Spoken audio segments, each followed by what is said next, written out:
Salam berkah dalam, Dek Bobson, dan berkati. Silakan Dek Bobson. Salam berkah dalam semuanya, Om DKC, Ya. Bang Gea, dan yang lainnya ya. Ini saya baru nongkrong Salam, nih, Bang. Om. Cuman saya lihat dengar tadi itu kok itu ya seru. Saya lebih lihat itu seru ya. Itu semangat kita untuk saling menyampaikan hal-hal kebaikan untuk kita bersama ya. Begitu. Yang pertama saya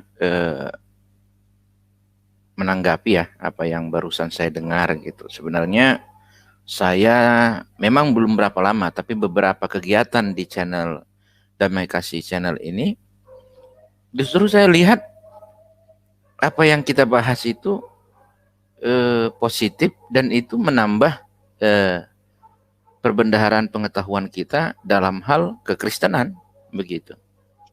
Saya sejak awal mengatakan ketika Bang Gea menyampaikan pemaparan, menyampaikan semua materinya, kita mau cari di mana yang seperti itu, gitu loh. Ya kita mungkin harus sekolah kuliah lagi atau ngambil jurusan apa ya sejarah agama Katolik baru mungkin kita dapat itu. Tapi kan di sini Bang Gea dengan tulus menyajikan itu semua di kita, ya kita harus jadikan itu pengetahuan, gitu loh. Cuman kadang kan memang di kita ini saudara-saudara kita yang suka nonton itu lebih cenderung ketika ada seperti itu langsung itu dianggap sebuah serangan ke pendapat dia yang berbeda begitu. Langsung dianggap seolah-olah Bang Gea menyajikan itu untuk menuding ini, untuk menuding itu, untuk menuding ini. Enggak kok gitu loh. Sampai hari ini saya belum ada lihat pemaparan dari Bang Gea itu yang justru muncul dari opini pribadi beliau itu. Enggak semua akademis kok, semua akademis gitu. Berdasarkan data empiris kok. Dan itu bukan asal dicaplok aja, sangat hati-hati beliau. Saya lihat ya gitu. Karena saya sedikit banyaknya sudah sering melihat pemaparan-pemaparan yang disajikan secara objektif ya dan secara akademis begitu. Bahkan terkait dengan apa yang disampaikan Bang Gea kemarin waktu menyampaikan semangat berapi-api, saya memahaminya ya Bang Gea itu masih muda sama seperti saya. Saya juga kalau ngomong kan berapi-api gitu. Tapi karena bidang saya bukan teologi ya, saya nggak bisa berapi-api menjelaskan itu. Bidang saya tentang hukum. Saya kalau menjelaskan tentang hukum, lihat deh di channel saya itu. Itu saya kipas habis itu. Saya berapi-api menyampaikannya. Begitu juga kemarin waktu kita ada diskusi dengan penyuluh anti korupsi se-Indonesia di Transparansi Internasional. Karena itu bidang saya berapi-api ngomongnya. Mungkin Om DKC menyaksikan pada saat itu. Jadi itu semangat. Saya melihat itu lebih semangat. Ya. Dan hari ini kita harus bersyukur ya. Masih punya seperti Bang Gea yang memberikan ilmunya cuma-cuma gratis gitu loh. Itu saya sangat terima kasih loh. Banyak hari ini orang yang punya ilmu itu pelit. Artinya apa? Dia harus dibayar dulu baru mau ngasih ilmunya gitu. Hari ini Bang Gea tampil di channelnya, di channel DKC itu memberikan pemahaman-pemahaman, memberikan pengetahuan-pengetahuan. Ya kita harus menerima itu sebagai suatu apa ya? Suatu kelebihan atau suatu kekayaan di tengah-tengah kita umat Kristen. Bukan justru kita melihat itu sebuah perpecahan. Enggak lah. Gitu. Waktu Bang Gea bahas tesisnya Martin Luther itu dari 1 sampai 95 saya hadir terus kok, saya tonton terus. Bahkan saya tanggapin gitu. Ya karena itu berbentuk tesis dan kajian akademik, ya kita harus menanggapinya dengan akademik juga dong. Gitu. Jangan menanggapinya dengan rasa sentimen gitu. Nggak nyambung nanti gitu. Karena kalau kita mau mencari ini benar itu apa itu, ya udah kita kembali ke tahun itulah pada saat Martin Luther buat tesis, baru di situ. Karena kalau saya lihat yang dimaksud kawan-kawan ini kebenarannya kita lihat, kita saksikan, kita ketahui, kita rasakan gitu.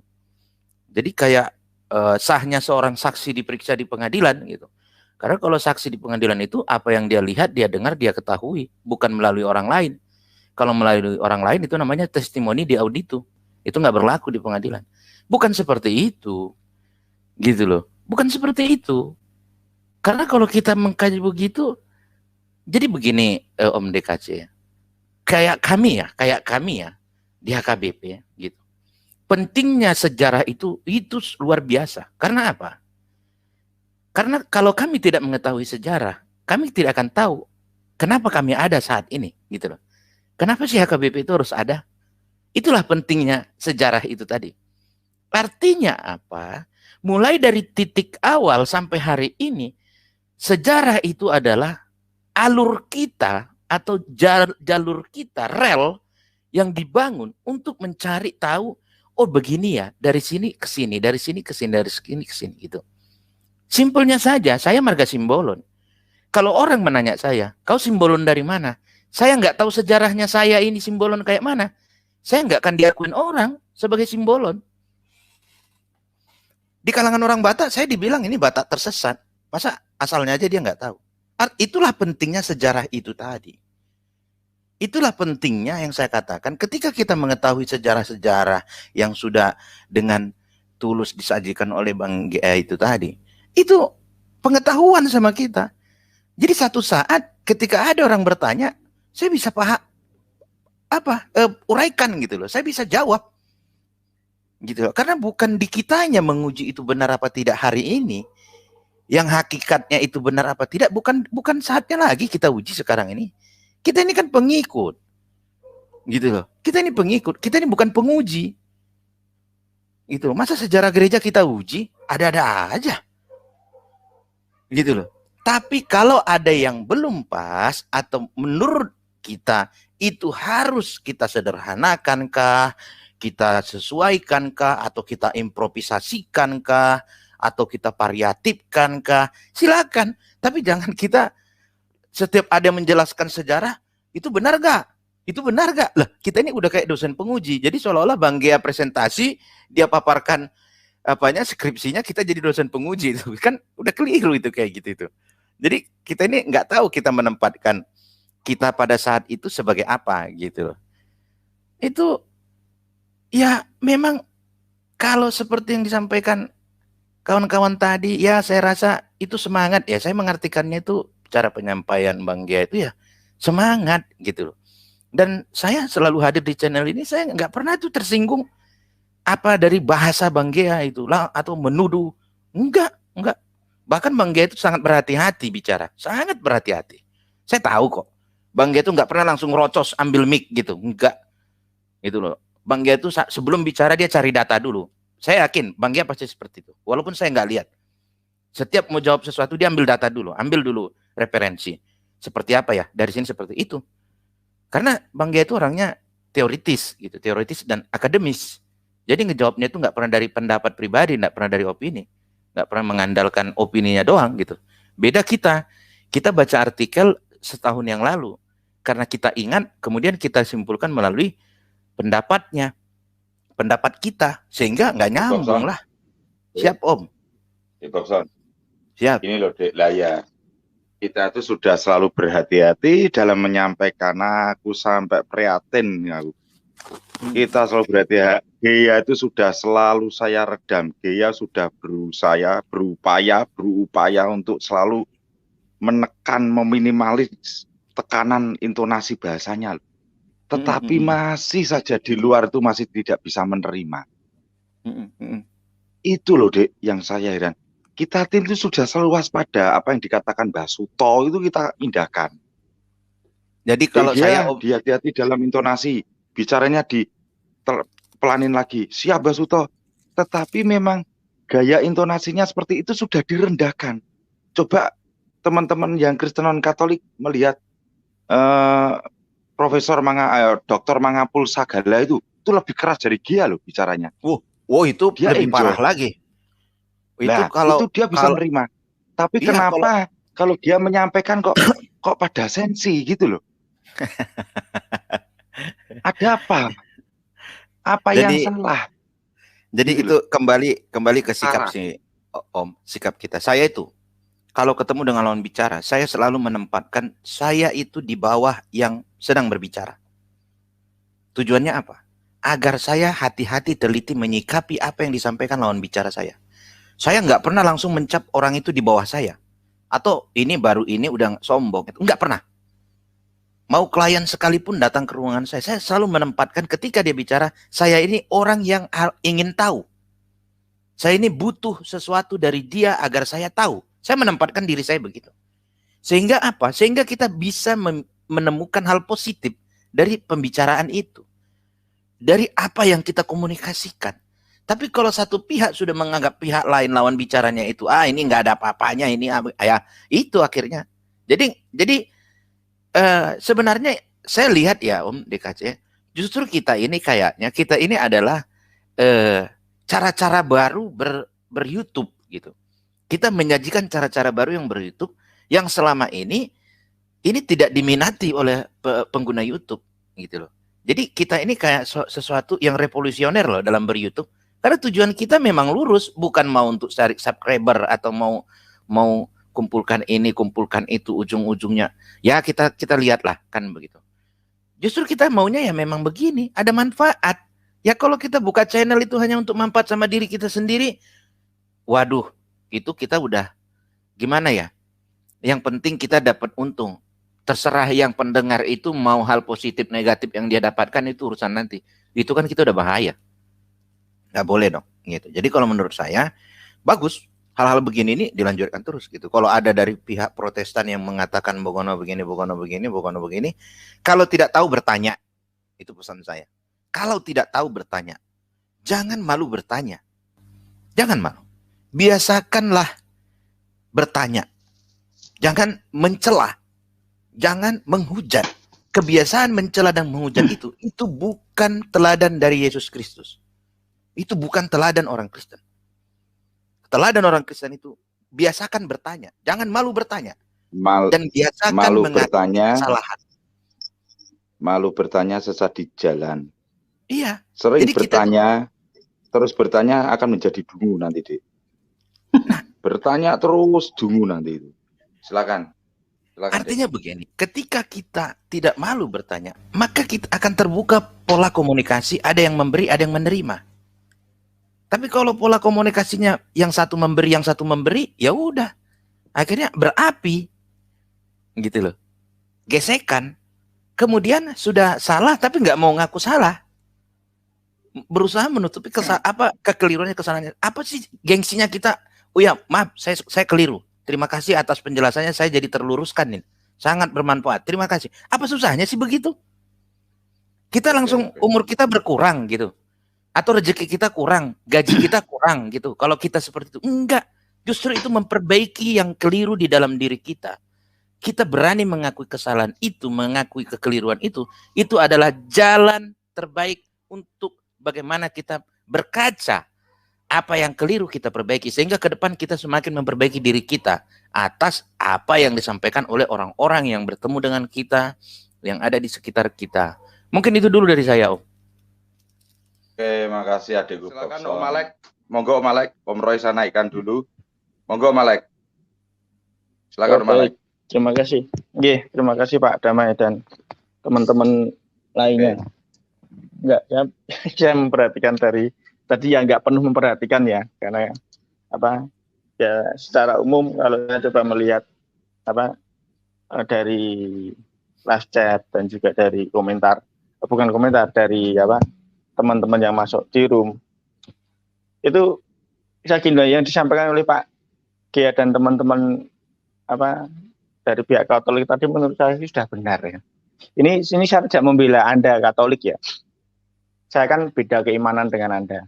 Ya kan, posisi saya kan Islam kan itu, tapi saya hanya mau bicara bukan tentang ke materi apa yang Anda sampaikan, intern agama Anda, saya tidak ke sana, tapi saya coba melihatnya secara objektif, secara edukatif gitu aja. Nah,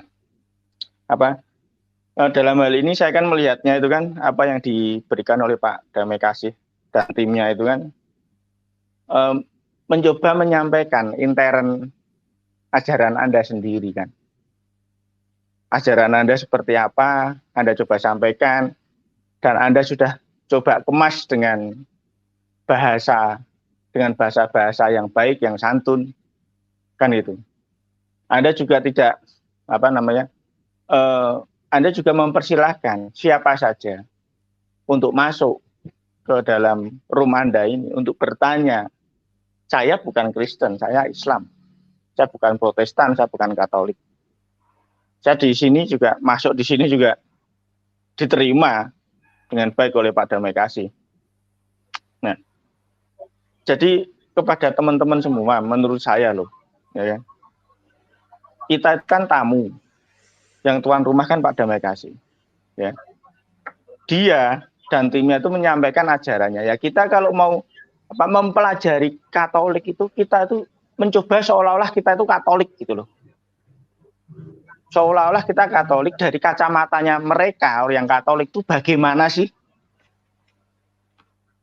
Nah, pertanyaan-pertanyaan itu kita seolah-olah itu Katolik, bukan kita seolah-olah non-Katolik. Kalau saya Islam, saya memberikan pertanyaan-pertanyaan kepada Katolik dari kacamata saya Islam, ya tentu nggak nyambung. Dan tentu dari pihak Katolik, Pak Damai Kasih tentu kalau diserang ya akan mempertahankan ajarannya lah. Dan itu wajar. Ajaran agama saya Islam, bila diserang saya juga tentu akan membela semaksimal yang saya bisa lakukan. Tapi beda kalau misalkan diri kita ini memposisikan seolah-olah kita itu Katolik, bertanya gitu loh. Ilmunya Katolik itu seperti apa sih? Yang mereka yakini itu seperti apa? Kita belajar mempelajari di sana, menanyakan, dan jawaban yang diberikan kita ya harus terima ya, memang kacamata Katolik itu intern seperti itu. Nggak bisa kita paksakan pemikiran kita yang non-Katolik, mereka harus sesuai pemikiran kita. Juga bisa, mereka akan mempertahankan ajarannya. Jadi kalau teman-teman yang lain ya, yang non-Katolik ya, saya kan juga non-Katolik kan. Itu kalau kalau mau masuk di sana, posisikan dulu kita tuh bertanya. Jadi jangan kita seolah bertanya tapi kita punya jawaban sendiri, dan orang Katolik itu harus memakai jawaban kita. Nggak penting Bung berdebat itu Bung. Mereka Pak Damai Kasih dan timnya itu mereka tuh tidak berdebat. Mereka itu hanya menyampaikan ajarannya seperti ini gitu loh. Kalau bertanya saya jawab. Kalau ada orang yang menyerang ajaran saya membela diri, itu kan ya wajar. Di mana-mana seperti itu, nggak ada yang berlebihan. Dan kalau masalah tadi saya mendengar cara menyampaikan dan lain sebagainya oleh Pak Damai dan menurut saya ya baik-baik saja itu.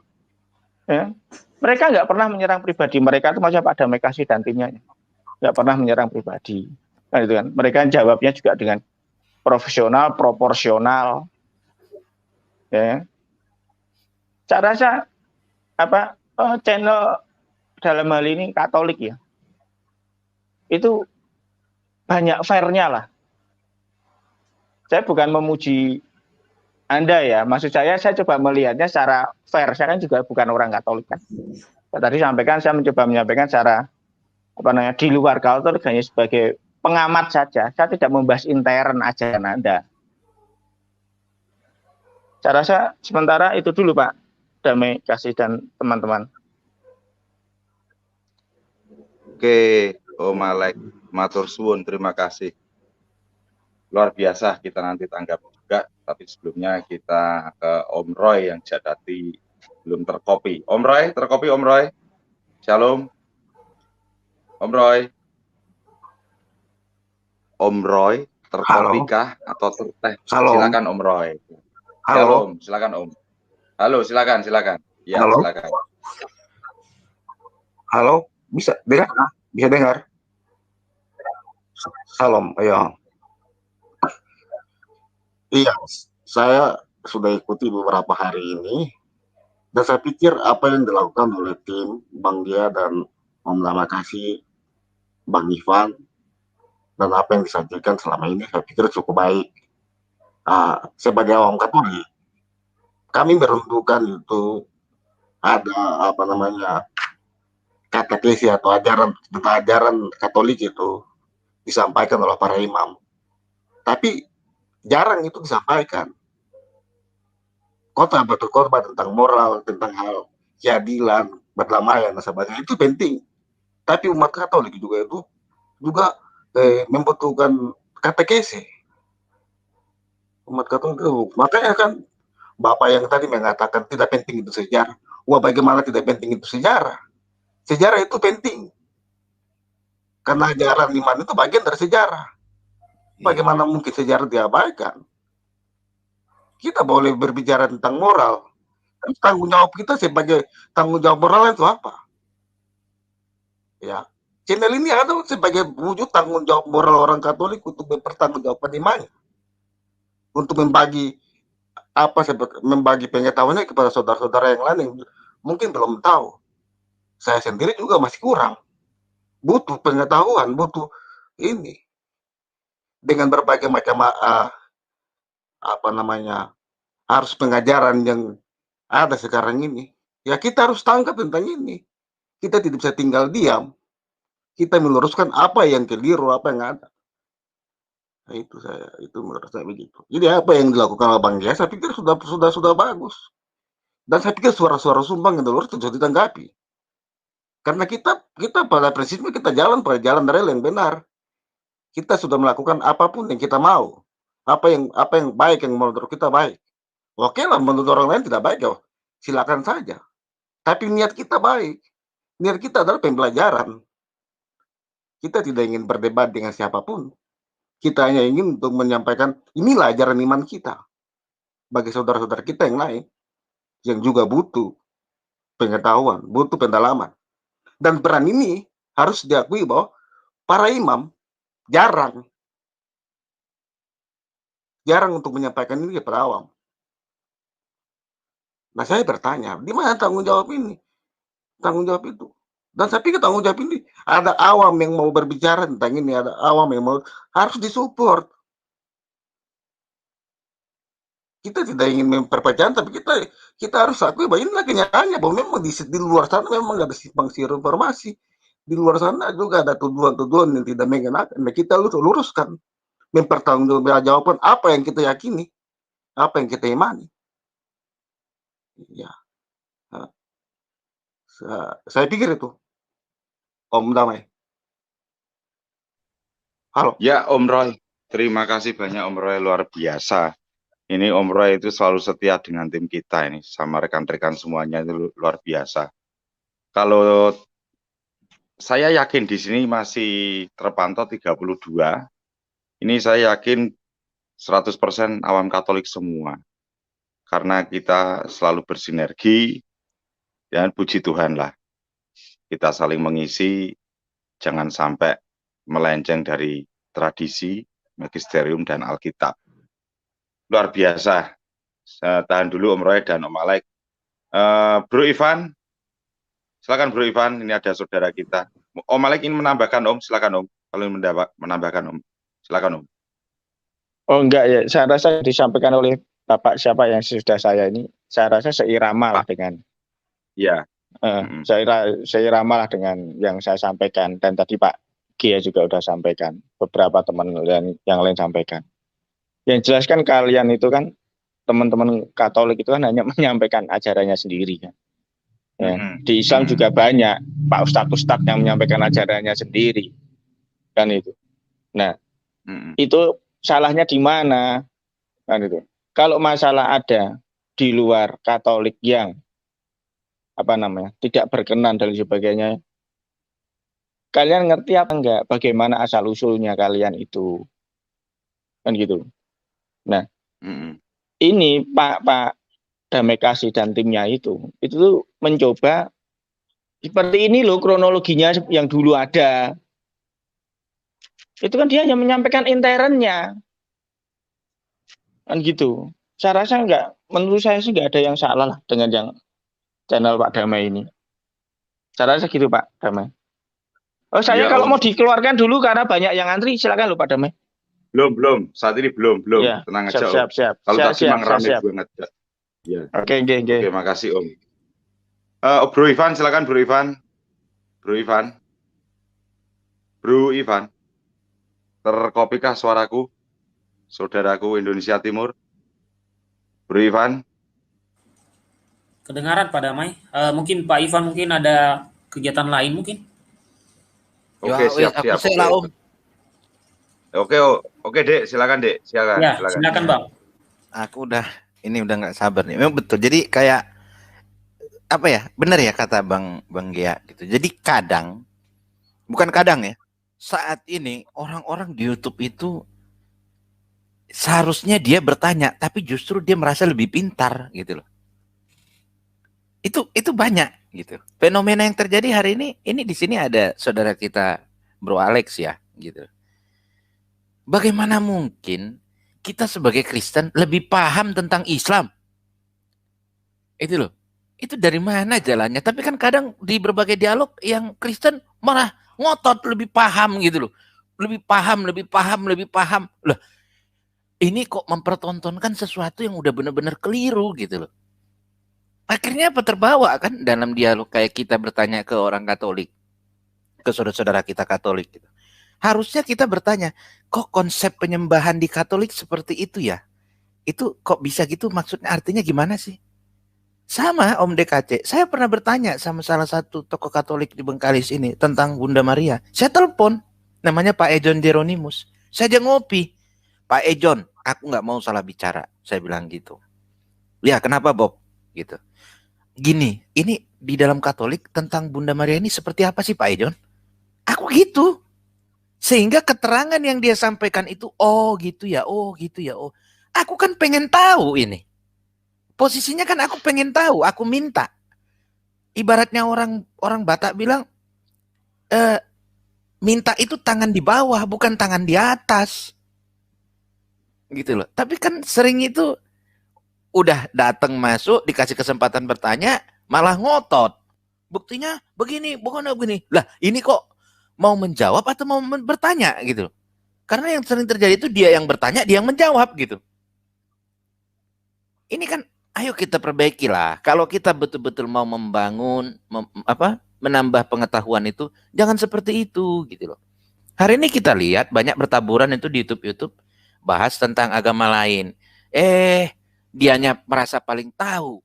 Hanya berdasarkan omongan si A, si B, si A, si B, si A, si B. Dari mana itu jalannya? Itu loh. Dari mana jalannya itu? Nggak ada itu. Sama. Kalau ada dari pihak lain yang merasa lebih tahu tentang ajaran agama Kristen, saya ketawain beneran. Saya ketawain itu. Karena apa? Nggak mungkin Anda lebih paham tentang Alkitab ketimbang saya yang punya iman Kristen. Karena kita itu memahami itu ya ajaran kita masing-masing. Ya sama kayak saya Protestan. Saya nggak ujuk-ujuk bilang, oh nyembah berhala, Bunda Maria nyembah berapa gitu. Aduh, kalau mau tahu tentang berhala, belajar nih sama orang Batak. Tanya tuh Bang Gia. Dulu opung kami, nenek moyang kami itu hidup dengan cara berhala. Itu namanya agama Malim, kepercayaan Malim. Opung mulai jadi Nabolon. Tapi bagaimana Nomensen hadir di Tanah Batak meluruskan cara-cara berhala itu menjadi cara yang tidak berhala. Berarti bukan caranya yang salah, tapi berhala itu tergantung di kitanya. Itulah yang diajarkan Nomensen kepada kami orang Batak. Salah satu contoh, ulos. Ulos itu dulu menjadi berhala. Padahal ulos itu kan karya seni yang lahir dari akal pikiran manusia yang dianugerahkan Tuhan kepada dirinya, kepada diri kita. Tapi di situ Nomensen ajarin, ini ulos, ini karya seni, ini berharga, ini kekayaan. Tapi karena kita gunakan untuk berhala, kita menjadi berdosa. Caranya tidak menjadi berhala seperti ini. Diajari. Akhirnya apa? Ulos itu bukan jadi berhala lagi sekarang bagi orang Batak. Itu loh. Jadi banyak orang yang keliru memahami berhala ini. Lantas karena berdiri di depan itu berhala gitu. Itu ada foto Pak Jokowi, foto wakil presiden di ruanganku. Itu berhala gitu. Kalau itu ada patung Dewi Keadilan di meja kerjaku. Karena aku seorang advokat. Gitu loh. Itu berhala? Enggak kan? Tapi kalau aku mau memberhalakan, itu gelas aja bisa jadi berhala buat aku. Sebuah gelas jadi berhala. Kalau aku mau memberhalakan itu barang. Jadi berhala itu bukan, nggak bisa satu barang itu jadi berhala ketika manusianya tidak memberhalakan barang itu, benda itu. Makanya perintahnya, hukumnya, jangan ada bagimu. Ingat, jangan ada bagimu patung yang menyerupai apapun. Jangan ada bagimu. Jangan kaunya yang memberhalakan, bukan patungnya. Gitu loh. Kita kan belum paham tentang hukum Taurat, udah mau ujuk-ujuk tampil di pentas ngomong, kan jangan ada bagimu patung menyerupai begini. Itu perintahnya bagi kita, bukan bagi patungnya. Artinya apa? Mau patung segede apapun di depan kita, kalau kita tidak memberhalakan itu bukan berhala, kawan. Itu nggak berhala. Patung Garuda Wisnu di Bali itu banyak orang berfoto, banyak orang yang mencintai karya seni seperti itu. Apakah itu berhala? Lantas ketika orang Kristen foto itu jadi berhala? Enggak. Sejauh itu tidak kau berhalakan oleh dirimu, di imanmu, itu tidak pernah menjadi berhala untukmu. Kalau konsep berhala yang ditanyakan tadi. Gitu loh. Jadi kan ini kekeliruan seperti ini. Sebetulnya Dek Bobson, sorry tak potong. Sebetulnya judul hari ini tuh tidak masalah patung, tapi Lucifer. Cuma tadi ada saudara siapa itu dari GKI atau siapa itu, malah dia itu mendikte kita dengan mengalihkan judulnya kepada Bunda Maria. Akhirnya saya tadi sempat agak tinggi sedikit, cuma terus saya redam lagi. Waduh, kok keluar konteks ya. Sekarang gini Dek Lucifer, kita kembali Dek Lucifer. Sorry Dek Bobson. Lucifer itu terang loh artinya. Coba kita sekarang kembali ke Lucifer aja deh. Jadi jangan melebar sampai ke bunda ke patung. Silakan Dek. Iya, silakan. Padahal sebentar. Pak, 1 menit.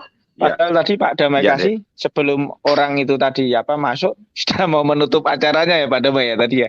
Kalau nggak salah tadi sudah mau benar. Ya kan? Sudah mau menutup acaranya. Terus habis itu orang itu kan tadi masuk, ya kan? Terus habis itu malah sampai sekian jam, udah berapa jam ini? 5 jam ada ya Pak Dome ya? 5 jam. Wah, kerjain terang. Lah ya, 5:12 ini kan, 5:12. Kayaknya tadi ngikutin dari tadi itu. Ya tak ikuti itu sih, udah mau tutupan itu. Tahu-tahu ada orang itu tadi masuk. Wah, ya kan. Wah, kacau. Padahal sudah ada tak target Om 1,5 jam selesai Om, ini sampai 5 jam. Lah iya, tadi saya ada denger omongan Pak Dame itu tadi kan udah mau tutup. Oh ya. Oke, tapi habis itu ada orang itu tadi ya sampai jam sekarang. Oke. Moga-moga. Malah soal jadi dosannya orang Katolik orang tadi itu. Lah iya, saya dengarkan itu tadi kok, ya kan. Malah ya itu tadilah tidak pandai memposisikan diri gitu loh, ya. Lah wong itu tuh ajaran lain kok, kita tuh malah jadi guru. Ya, itu loh. Itu harusnya dia murid, tapi dia jadi guru gitu loh. Betul. Harusnya bertanya, bukan mengajari kan, goblok. Oke. Jadi Om DKC, kalau orang begitu itu kalau di bela diri itu yang nggak naik sabuk putih terus itu kalau di karate. Karena dia murid tapi merasa guru gitu. Jadi setiap sparring nggak akan bisa naik sabuk gitu. Artinya apa? Kita ini kalau mau naik kelas itu harus tahu ketika kita di posisi bertanya, ya bertanyalah. Jangan memaksakan kehendak. Gitu loh. Saya lihat itu, Pak Mangapul, Pendeta Mangapul itu. Waduh, itu lebih keras. Bang Gea nggak ada apa-apanya sama Pendeta Mangapul itu. Pendeta Esra Soru aja dilibas sama dia. Gitu loh. Kira-kira Pak Esra Soru itu tetap bertahan dengan dalilnya, baik itu pendapat Anda saya hargai, tapi hargai pendapat saya. Beres. Itu loh. Jadi itu harus jadi kita kalau bertanya dapat jawaban, diterima enggaknya itu tergantung yang bertanya. Silakan. Tapi karena ini topik yang menyangkut kekatolikan, ya kita ini harus bertanya dengan orang Katolik lah. Kalau ada yang bertanya ke saya tentang kekatolikan, saya nggak bisa jawab. Saya HKBP. Saya nggak ngerti. Tapi kalau ditanya tentang Lutheran, tentang no mention dulu di Tanah Batak gimana, wah itu saya libas habis. Karena saya tahu. Itulah sejarah saya. Dan itulah pentingnya arti sejarah. Kalau ya, ada sama kayak gini ya Pak, BBS ya. Anda kan lawyer ya Pak ya. Siap. Ya kan sama aja. Misalkan ada guru matematika kepada Anda malah ngajari Anda tentang hukum. Gimana Anda? Ya kan? Harusnya kan yang bertanya, yang ahli hukum itu kan Anda, malah guru matematika ngajarin Anda. Iya, itu. Dan kemudian kalau ada di antara kita, saudara kita yang Kristen ya, mengatakan sejarah itu nggak penting. Terus Kejadian 1 ayat 1 itu gunanya apa? Itu bagian dari sejarah. Pada mulanya Allah menciptakan langit dan bumi. Pada mulanya. Ketika ada pada mulanya, berarti ada pada akhirnya. Berarti kan ini bicara tentang sejarah. awal dan mula. Alfa dan Omega itu kan sejarah. Akulah awal dan akhir. Lah kita seenaknya ngomong sejarah nggak penting. Kita ini mau jadi orang sesat apa? Gitu loh. Orang yang tidak mengenal sejarahnya adalah orang yang tidak mengenal identitasnya loh. Yang tidak mengenal jati dirinya. Orang yang tidak mengenal jati dirinya itu orang-orang yang tersesat. Makanya mudah disesatkan oleh orang-orang yang mengaku tahu agama. Padahal sesungguhnya mereka adalah serigala berbulu domba. Mungkin begitu dari saya Om DKC. Ya, makasih Om adikku Babson. Mau closing terakhir Om Alex, silakan Om, closing terakhir Om. Oh iya, baik. Terima kasih Pak DKC. Ya, closing saya sebelum saya keluar. Ya, pandai-pandailah kita itu memposisikan diri. Ya. Sebaiknya kalau Anda semua sadari, orang yang pintar itu adalah orang yang bertanya, bukan orang yang ngajarin. Selama kita itu bertanya, kita itu nggak tahu, ilmu kita semakin bertambah. Tanpa kita sadari sebenarnya diri kita itu dilihat orang lain bahwa diri kita itu pintar, tapi kita tidak menyadari bahwa kita pintar. Dengan rendah hati itu tadi bertanya. Jadi bertanyalah dan hargai jawaban apa yang diberikan. Karena tidak penting dalam beragama itu kita berdebat, itu tidak penting. Karena diskusi tidak perlu mencaci maki, diskusi dengan sehat, jawaban yang diberikan ya sudah. Ini kan Pak Damai juga tidak ada niat untuk mengajak Anda yang di luar Katolik untuk menjadi Katolik, kan tidak ada niat. Sama juga agama-agama yang lainnya juga seperti itu. Karena kalau urusan berpindah agama itu kan sudah urusannya Tuhan ya, sudah marah kudus ya, kan itu kan. Biarlah itu menjadi urusannya Tuhan. Kita sebagai manusia, kapasitas kita itu bertanya saja sesuai ajaran lawan, sesuai ajaran orang lain itu bagaimana, kita terima saja. Toh misalkan yang disampaikan itu kan kita tidak ngomong benar apa salah, wong kita juga tidak mengimani toh. Yang mengimani itu kan mereka, tapi kan kita ingin tahu bagaimana sih ajaran di internya mereka itu bagaimana lah. Justru kesempatan ada channel Katolik di Indonesia ini Pak Damai kasih Degia dan Corpus Christi ya. Itu adalah caranya mereka intern Katolik itu membuka diri, gitu loh. Yang di luar mereka Pak Damai kasih dan timnya itu, mereka memberikan ruang untuk bertanya. Ya, mereka memberikan ruang di sana dan mereka menjawab. Dihargai jawaban yang mereka berikan itu. Bukan soal benar apa salah, wong kita itu tidak mengimani Katolik, tapi kan itu kan menambah wawasan bagi diri kita. Harusnya kita memposisikan diri kita seperti itu. Gitu. Terima kasih Pak Damai dan teman-teman semua, dan juga yang di live chat, pendengar semua, mohon maaf ya bila ada yang salah atau tidak berkenan. Ya, istimewa. Terima kasih Pak Damai mau. Ya, oke baik ya. Izin keluar ya. Terima kasih. Selamat malam. Om Alex, salam buat keluarga, Tuhan berkati. Wabli taufik wal hidayah. Wassalamualaikum. Rahayu. Waalaikumsalam. Ya.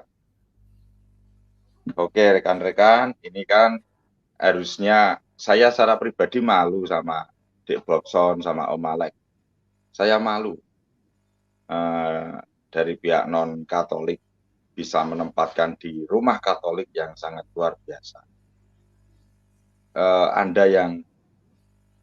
Anda yang tidak mengerti yang disampaikan saudaraku non-Katolik ini, Babson dan Alex, dan Anda non-Katolik juga, sampai membuat sampah, Anda tidak malu dengan beliau berdua ini. Tamparanmu loh ini, renungkan itu, hikmatmu sangat banyak mendengarkan beliau berdua ini.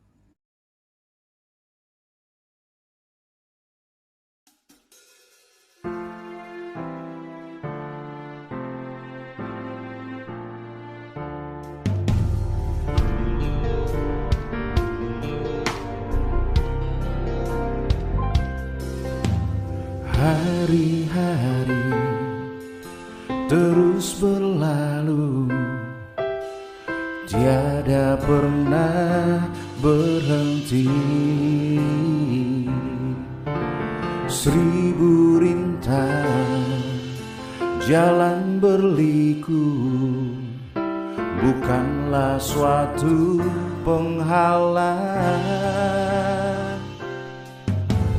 Hadapilah segala tantangan, mohon petunjuk yang kuasa. Ciptakanlah kerukunan bangsa, kobarkanlah dalam dada semangat jiwa Pancasila.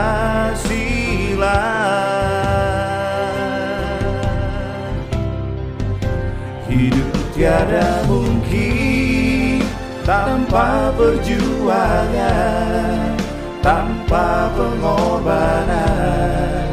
Mulia adanya berpegangan tangan, satu dalam cita demi masa depan Indonesia Jaya.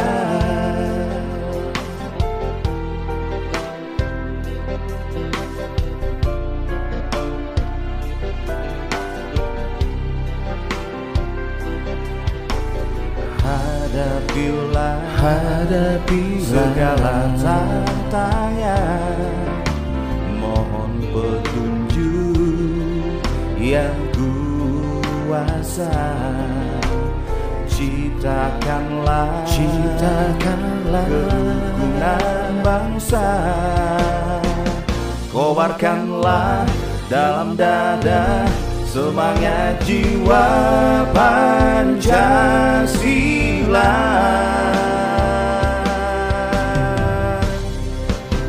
Hidup tiada mungkin tanpa perjuangan, tanpa pengorbanan. Mulia adanya